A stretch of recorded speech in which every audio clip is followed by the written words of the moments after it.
नमस्कार, स्वागत है आपका नेशनल वॉइस में।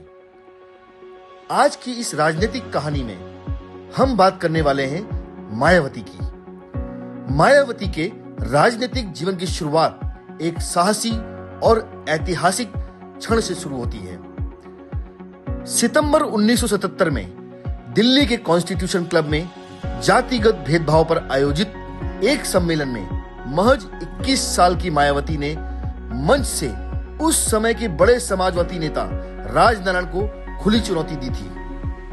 राजनारायण द्वारा बार बार हरिजन शब्द के प्रयोग को उन्होंने दलित समाज का अपमान बताया और बाबा साहब अंबेडकर के विचारों का हवाला देते हुए उसे अस्वीकार किया। इस भाषण के दौरान वहां मौजूद दलित समुदाय में नया जोश भर गया और मायावती पहली बार एक निर्भीक दलित आवाज के रूप में उभर कर सामने आई। यही वो समय था जिसने काशीराम और उनके संगठन वामसेब का ध्यान मायावती की ओर खींच लिया।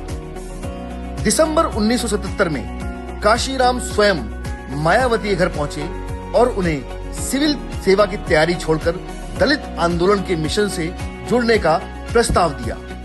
काशीराम का तर्क था कि सत्ता परिवर्तन बिना राजनीतिक ताकत के संभव नहीं है। इस निर्णय ने मायावती के जीवन की दिशा ही बदल कर रख दी। उनके पिता प्रभुदास इस फैसले के खिलाफ थे और अंततः मायावती को घर छोड़ना पड़ गया।